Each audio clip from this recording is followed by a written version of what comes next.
हमने अपने पिछले भाग में एथिक्स के डेफिनेशन के साथ शुरुआत किया था, जहां बेसिक और जो सबसे कॉमन डेफिनेशन जो एथिक्स का होता है वो हमने जाना था। आज हम कुछ बेहद कॉमन कॉन्सेप्ट्स जो होते हैं, जो एथिक्स में ह्यूमन काइंड को डिफाइन करता है, जो ह्यूमन एक्शन को डिफाइन करता है, आज हम उन्हीं टर्म्स को देखेंगे, उन शब्द के बारे में, उनका मीनिंग वगैरह थोड़ा बहुत जानेंगे। तो आइए इस भाग को भी शुरू किया जाए। जो हमारा कॉमन कॉन्सेप्ट के अंतर्गत जो पहला शब्द हम जानेंगे एथिक्स में, जो ह्यूमन एक्शन को डिफाइन करता है, वो है एपेटाइट एंड इम्पल्सेस। एपेटाइट और इम्पल्स का अगर सीधा सीधा हम हिंदी मतलब जाने तो एपेटाइट का मतलब होता है भूख और इम्पल्स होता है आवेग। पर यहाँ अगर इसको डेफिनेशन के फॉर्म में अगर समझा जाए तो एपेटाइट हो जाएगा आपकी चाहत। इसीलिए एपेटाइट को ब्लाइंड ड्राइव कहा गया है, यानी आपको ये अंधों की तरह अपनी ओर खींचता है। आपकी जितनी बड़ी चाहत होगी आप उतना ज़्यादा उस ओर बढ़ना चाहेंगे, और जैसे ही आपका ये एपेटाइट, जैसे ही आपकी ये चाहत पूरी होती है तो आपको मिलता है एक सुख, आपको अनुभूति होती है प्लेजर की, एक सुख की। और यही वो हिस्सा है ज़िंदगी का, जब आपका एपेटाइट, जब आपकी इच्छा जो है वो पूरी होती है तो आप सेटिस्फैक्शन मोड में चले जाते हैं। जैसे हाँ, अभी के लिए मैं सेटिस्फाइड, पर जैसे ही फिर कोई नई लालसा सामने आती है, नई इच्छाएं उभर के सामने आती है, तो फिर से ये जो डिमांड है उस इच्छा तक पहुंचने का, वो फिर से आ जाता है, वो फिर से बढ़ जाता है, और फिर से आप उस खुशी के चाहत में कि मेरी ये इच्छा भी पूरी हो, उसके लिए आप फिर से अपने अपने जो भी कार्य हैं या जो भी संभव प्रयास है वो करते हैं, ताकि आपकी वो इच्छा है, जो लालसा है वो पूरी हो। यहाँ जो वर्ड इम्पल्स यूज किया गया है उसका सीधा सीधा अर्थ है आवेग, पर यहाँ उसका मतलब हो जाएगा लालसा, यानी अगेन एक तरह की चाहत, एक तरह का जो इम्पल्स है। सडनली आपके अंदर इच्छा आई और अचानक आप उसके लिए पूरा जोर लगा देते हैं। अचानक से कुछ खाने का इच्छा हुआ, चटपटा या मीठा कुछ भी, और अचानक आप उसके लिए मतलब दौड़ पड़ते हैं, जाके दुकान से लेकर आते हो या जो भी ऑर्डर करते हो। बट ये सडन इच्छा की पूर्ति ही जो है, जो पूर्ति करके आपको जो सेटिस्फैक्शन मिलता है, इसी को इम्पल्स के तौर पे जाना जाता है। तो एपेटाइट और इम्पल्स काफ़ी हद तक मिलते जुलते हैं। दोनों आपकी इच्छा के आवेग से पैदा होते हैं, यानी जो आपने इच्छा किया, जो आपने चाहा, उस चाहत से पैदा होते हैं एपेटाइट और इम्पल्स। असल में मीनिंग ही एपेटाइट और इम्पल्स है, चाहत, इच्छा, लालसा, जो आप इसको कहें। तो जब आप अपने चाहत की इच्छा की पूर्ति में लग जाते हैं कि यानी आपने ये चाहा, आपकी ये इच्छा है, अब किसी न किसी तरह उसको पूरा करना है, तब इस इच्छा को एनिमल एपेटाइट के तौर पे जाना जाता है। यानी आपकी कुछ इच्छा हुई, डजेंट मैटर कि उसमें मेथड क्या यूज होगा, मतलब नहीं है कि इससे किसी और को क्या असर होगा, आपको बस वो पूरा करना है। ऐसे इच्छा पूर्ति को ही एनिमल एपेटाइट के तौर पे जाना जाता है। यानी ये एक जानवरों सी इच्छा है। जैसे जानवर कुछ सोचते नहीं है, उसी तरह ऐसे स्थिति में जब इंसान भी किसी और के बारे में, इसके आउटकम के बारे में सोचना बंद कर दे, तो कुछ इसी तरह का एक्शन और एक्टिविटी एनिमल्स के द्वारा भी होता है। एनिमल्स को अगर सामने फूड दिखा है, सामने अगर उनको कहीं कूदना है, उछलना है, और उनको लगेगा कि उनको बस करना है, तो वो कर देते हैं, ज़्यादा सोचते वोचते नहीं है, क्योंकि एनिमल अंडरस्टैंडिंग, एनिमल आईक्यू जो है वो एनिमल टाइप ही होता है। तो जब इंसान भी उसी आईक्यू लेवल पे उसी तरह के विचार के साथ कार्य करे, तो उसकी उस इच्छा पूर्ति को एनिमल एपेटाइट के तौर पे जाना जाता है। तो जब एनिमल एपेटाइट आए तो मुझे लगता है अब आप एनिमल एपेटाइट वर्ड को तो समझ गए। ये एपेटाइट और इम्पल्स के अंदर ही आता है, जो मैं अभी आपको एपेटाइट और इम्पल्स डिफाइन कर रहा हूँ। एपेटाइट और इम्पल्स में जो सेटिस्फैक्शन है, जो इच्छा की पूर्ति है, उसके लिए एक और वर्ड है, और वो कहा जाता है एपिक्यूरियनिज्म। एपिक्यूरियनिज्म एक फिलॉसफी है जो कि ह्यूमन सेटिस्फैक्शन को डिफाइन करता है। तो ध्यान रहे, मैं आपको अभी एपिक्यूरियनिज्म बताने वाला हूँ, प्लीज इसको ध्यान से सुनिए, बिकॉज एथिक्स में ये पूछा जा सकता है, इसको डिफाइन करने को आ सकता है, इससे 1 मार्क्स क्वेश्चन अगर हुआ या कुछ भी वैसा हुआ तो आपसे पूछा जा सकता है। तो एपिक्यूरियनिज्म एक स्कूल ऑफ फिलॉसफी है, ठीक है, यानी ये एक प्रकार का दर्शन है। और एपिक्यूरियनिज्म का अगर आप हिंदी जानना चाहें तो एपिक्यूरियनिज्म हिंदी में होता है महाकाव्यवाद। तो ये एक दर्शन है महाकाव्यवाद, और इसके अलग अलग दार्शनिक रहे, और उनमें से कुछ बेहद मुख्य जो रहे, जो खास तौर पे एपिक्यूरियनिज्म का जो दर्शन दिए वो सेटिस्फैक्शन पे था, ह्यूमन सेटिस्फैक्शन पे था। तो ये मुख्य तौर पे ग्रीक के रहे हैं, और भारत में चर्वक ने एपिक्यूरियनिज्म में जो सेटिस्फैक्शन है उसके ऊपर व्याख्या की है। तो ग्रीक फिलोसफर्स हो गए, और भारत में Charvaka, I think the right word is Charvaka. तो भारत में जो चरवाक फिलॉसफी है, चरवाक दर्शन जो है, वो एपिक्यूरियनिज्म में ह्यूमन सेटिस्फैक्शन की बात करता है और वो ये कहते हैं, वो इस बात को एडवोकेट करते हैं, यानी वो इस बात की वकालत करते हैं कि जो सेल्फ सेटिस्फैक्शन है वो इंसान का आखिरी और मुख्यतः सबसे इम्पॉर्टेंट गोल होना चाहिए, यानी सबसे इम्पॉर्टेंट एम होना चाहिए, उसके जीवन का लक्ष्य होना चाहिए, जहां वो अपने जीवन में जो भी इच्छाएं हैं, जो भी उसके अंदर आया हुआ विचार है, उसकी पूर्ति के लिए वो कार्य करे। तो एपिक्यूरियनिज्म इसी की ओर इशारा करता है, इसी की ओर बात करता है कि जो सेल्फ सेटिस्फैक्शन है वो बहुत इंपॉर्टेंट है और इंसान को इसको प्राप्त करने में, इसको पूरा करने का पूरा प्रयास करना चाहिए।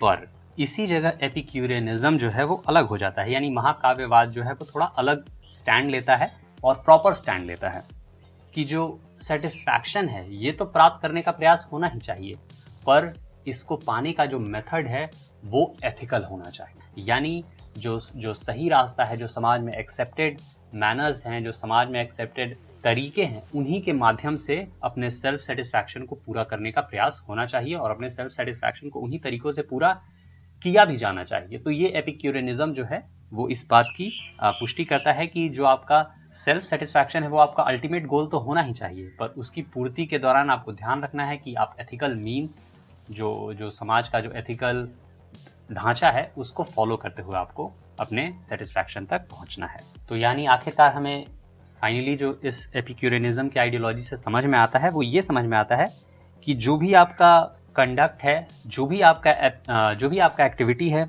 वो रैशनल होना चाहिए, वो रैशनली गाइडेड होना चाहिए, यानी आपका जो एपेटाइट है, जो इम्पल्स है, उसको रैशनल कंट्रोल के अंदर आना चाहिए। और रैशनल कंट्रोल जो होता है वो होता है तर्क संगत विचार, यानी जो भी आप कार्य करें वो तर्क संगत होना चाहिए, वो रैशनल होना चाहिए। तो ये था अबाउट एपेटाइट एंड इम्पल्स, जो आमतौर पर एथिक्स में ये भाषा इस्तेमाल होता है और इसके अंदर जो मैंने आपको एनिमल एपेटाइट और साथ में एपिक्यूरियनिज्म के बारे में बताया, इन टर्म्स को याद रखिएगा।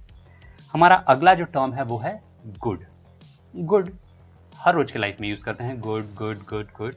तो ये गुड है क्या? एथिक्स में ये गुड क्या होता है?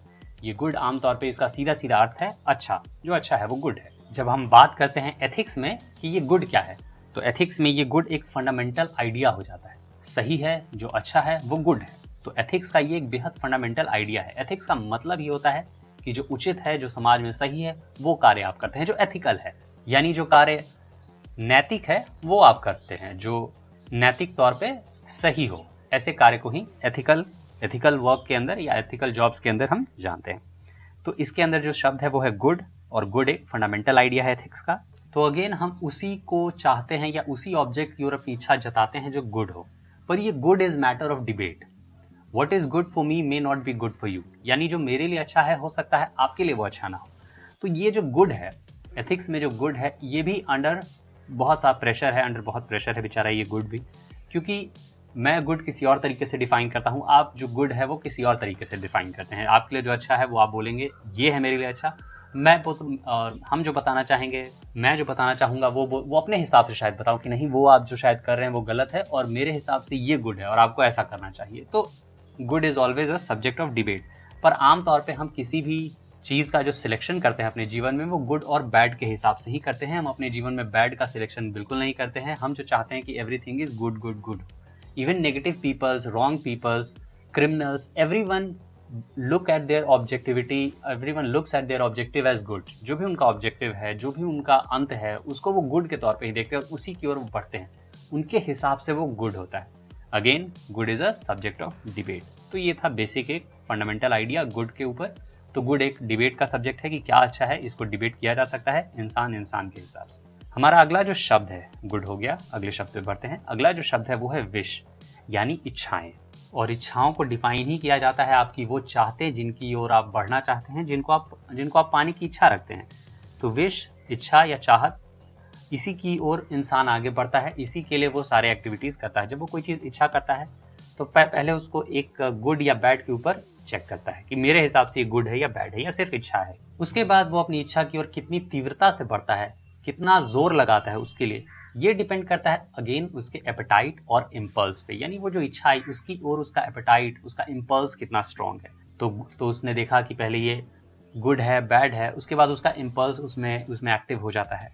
तो विश जो है वो इंसान के डिजायर को पहली बार लेकर आता है, उसके बाद उसके ऊपर उसका इम्पल्स कार्य करता है कि उस विश में उसका इम्पल्स कितना स्ट्रांगली आता है। मेनी अ टाइम्स ऐसा होता है कि आप जो इच्छा करते हैं, हम जो इच्छा करते हैं, वो किसी सामने वाले इंसान के साथ कॉन्फ्लिक्ट में होता है, यानी हो सकता है वो हमारी इच्छा उसके जीवन को अलग तरीके से प्रभावित करे, पर हमारी इच्छा है कि हम ये करें ही करें, और वो चाहता है कि आप इसको ना करें क्योंकि वो अपने जीवन को शायद जैसे वो जी रहा है वैसे ही जीना चाहता है। तो यहाँ एक कॉन्फ्लिक्टिंग एक्शन और आइडियोलॉजी जो है वो एक्शन में आ जाता है। इसके वजह से जो विश है वो भी ऑन डिबेट चला जाता है कि ये विश सही है या नहीं, क्योंकि अगर किसी और के विश के हिसाब से वो इनकंसिस्टेंट है तो obviously it becomes a matter of debate कि आपका विश सही है या नहीं, या आपका विश उसके कंपैरिजन कितना सही है या गलत है। अब आपकी ये जो विश की पूर्ति है ये इम्पल्स के ऊपर तो डिपेंड करता ही है, साथ में इसके साथ एक और वर्ड जुड़ता है, वो है फोर्स ऑफ विल।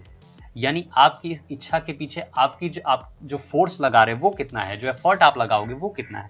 जैसे मेनी अ टाइम्स आप विश करते हो कि मैं जिम जाता, थोड़ा एकदम फिट विट होता, मसल्स वगैरह होते, बट आपका उसके पीछे फोर्स ऑफ विल कितना है।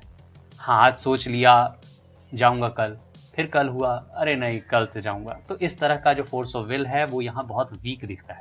तो आपका जो विश है उसकी पूर्ति के पीछे जो फोर्स ऑफ विल आप कितना लेकर आते हैं वो डिपेंड करता है कि आपका विश किस हिसाब से या पूरा होगा नहीं होगा आपका विश, तो ये आपके फोर्स ऑफ विल के ऊपर डिपेंड करता है। यानी जो विश जो है वो सिर्फ इम्पल्स, आपकी चाहत गुड है बैड है इसके ऊपर डिपेंड नहीं करता है, इस बात पे भी डिपेंड करता है कि आप एक्टिव स्टेप कितना लेते हैं, यानी जो कार्यरत जो उसके पीछे जो काम चाहिए, जो उसके पीछे आपको जो एफर्ट लगाना है वो कितना लगाते हैं। तो एक्टिव स्टेप हो गया कि आप उस विश को पूरा करें, वो कितना आप करते हैं। तो इस तरीके से विश को जो है वो फोर्स ऑफ विल के तौर पे भी देखा जाता है कि अगर आपको विश को पूरा करना है तो उसके पीछे आपका फोर्स ऑफ विल कितना है वो भी देखा जाता है कि सिर्फ गुड बैड के ओवर के ऊपर तो हो गया, उसके बाद इम्पल्स भी बहुत है कि मेरे को पूरा करना है, बट अगेन इस विश के लिए फोर्स ऑफ विल क्या है इस पे डिपेंड करेगा कि आपका विश पूरा होगा या। आमतौर पे अगर आपका विश बहुत स्ट्रांग है तो हम उसके एंड की ओर नहीं देखते हैं, यानी हम उस विश को पूरा करने में जो एंड होगा, जो मीन्स होगा, उसको ना देख के बस किसी तरह अपने विश की पूर्ति की ओर लग जाते हैं, अपने फोर्स ऑफ विल को पूरा झोंक देते हैं। तो विश जो है अगेन एक कॉन्ट्राडिक्टरी टॉपिक है जो आमतौर पे आपको एथिक्स में यूज होते हुए मिलेगा। इसके ऊपर बहुत से आपको जो क्वेश्चंस आएंगे कि ये विश सही है या नहीं, आप अपने डिबेट के थ्रू या आप अपने पॉइंट्स के थ्रू इसको डिफाइन करिए। तो विश में आपका फोर्स ऑफ विल आएगा, जो गुड और बैड है वो भी आ जाएगा, फिर आपका जो एपेटाइट है वो सब ऐड करके आपको अच्छे से, अगर इसके ऊपर विश के ऊपर कोई क्वेश्चन फ्रेम किया जाता है, कोई आपको केस स्टडी दिया जाता है अगर विश से जुड़ा हुआ है, तो आप इन सभी शब्दों को यूज करेंगे और भी आगे जो शब्द पढ़ेंगे उन सबों का भी इस्तेमाल होगा, और फाइनली आपको अपने भाषा में अपने लैंग्वेज में उसको डिफाइन करना होगा, अपने समझ के हिसाब से उसको डिफाइन करके आपको एक अच्छा सॉल्यूशन वाला जवाब यहाँ देना होगा। जो हमारा अगला शब्द है वो है पर्पस, इंटेंशन एंड मोटिव।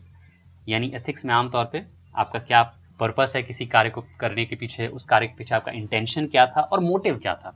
आमतौर पे इन सभी शब्दों को इंटरचेंजेबली यानी रेगुलर बेसिस पे एक साथ यूज किया जाता है। अब अगर इन शब्दों का सीधा सीधा हिंदी अर्थ देखें तो पर्पस हो जाता है प्रयोजन, यानी आपको किसी कार्य के पीछे करने का जो आपका पर्पस है, जो प्रयोजन है वो क्या है। उसके बाद इंटेंशन, जो इससे मिलता जुलता शब्द ही है, जो इससे मिलता जुलता अर्थ ही रखता है, और वो हो जाता है इरादा, यानी अगेन आप इस कार्य को किए, इसके पीछे आपका क्या इरादा था। और आखिरकार जो एक और शब्द है जो मोटिव है, उसका अर्थ हो जाता है प्रेरणा, यानी आखिर जो आपने अगेन जो आपने ये कार्य किया उसके पीछे क्या प्रेरणा थी। तो ये सारे शब्द आपस में मिलते जुलते हैं, पर्पस, इंटेंशन एंड मोटिव। थोड़ा थोड़ा डिफरेंट है, थोड़ा थोड़ा अलग हो जाता है, वो जब आप आंसर राइटिंग करते हैं तो उसके हिसाब से आप उसको अलग अलग तरीके से उसको डिफाइन कर सकते हैं, अलग अलग जगहों पे इन वर्ड्स का यूज कर सकते हैं। जब बात करें हम यहाँ एथिक्स की, तो यहाँ इंटेंशन को डिफाइन किया गया है as aim that is definitely adopted as an object of will, यानी एक लक्ष्य के तौर पे इसको अडॉप्ट किया ही जाना चाहिए। जो भी आपका इंटेंशन है ये आपका लक्ष्य होना चाहिए, आपका एम होना चाहिए, ताकि आप जो भी आप इच्छा कर रहे हैं आप उसको पूरा कर सके। तो इंटेंशन एक लक्ष्य, एक एम के तौर पे कार्य करता है। वहीं बात करें मोटिव की, तो मोटिव उन कार्यों को, उन एक्शंस को माना जाता है जो आप एक खास तरीके से आप उस एक्टिविटी को करते हैं ताकि आप अपने लक्ष्य तक पहुंच सके। तो मोटिव जो होता है वो होता है आपके हमारे जो मूव्स हैं, जो हमारे एक्टिविटीज हैं, जो हम अपने लक्ष्य तक पहुंचने के लिए अपनाते हैं और अपने लक्ष्य तक पहुंचने के लिए उस एक्शन को हम फॉलो करते हैं। हम मेनी टाइम्स अपने पर्पस को पूरा करने के लिए, अपने एम को पूरा करने के लिए जो इरेशनल मेथड है, जो समाज में शायद ठीक नहीं है, अनएथिकल है, ऐसे भी मेथड्स का उपयोग करते हैं। तो जब क्वेश्चन इसके ऊपर आए कि पर्पस, इंटेंशन और मोटिव को देख के आपको सवाल पूछे, तो again it will be a debatable topic. आमतौर पे ऐसा देखा गया है कि जो इंसान है, जो मनुष्य है, वो आमतौर पे फेल हो जाता है एक उचित इंटेंशन में, एक उचित मोटिव में अपने लक्ष्य को पाने के लिए। जो अगर कोई वो लक्ष्य बिल्कुल साध लिया है कि मुझे ये लक्ष्य पाना ही पाना है, मुझे इस लक्ष्य तक पहुंचना ही है, तो many a times human actions are like कोई भी काम करो बस मुझे ये चाहिए। तो ये थे कुछ इंपॉर्टेंट वर्ड्स जो एथिक्स में आमतौर पे आपको मिलेंगे। इनके ऊपर सवाल बनाए जाएंगे, इनके अराउंड आपको केस स्टडी दिया जाएगा और फाइनली आपको इसके ऊपर सवाल पूछा जाएगा कि आपके हिसाब से क्या ये विश जस्टिफाइड है। तो फिर आपको और ज़्यादा डेफिनेशन के साथ उसके साथ आना होगा, एपिक्यूरियनिज्म का यूज़ करना होगा, और भी जो आगे हम एथिकल थिंकर्स आएंगे, मोरल थिंकर्स आएंगे, उनके विचारों को रखते हुए आपको इन सभी क्वेश्चंस का जवाब देना होगा। फिलहाल आज के लिए जो ये कॉमन कॉन्सेप्ट्स थे, ये हम आज के लिए पूरा करते हैं। अगली बार हम आपके साथ मिलेंगे कैरेक्टर इन एथिक्स के साथ।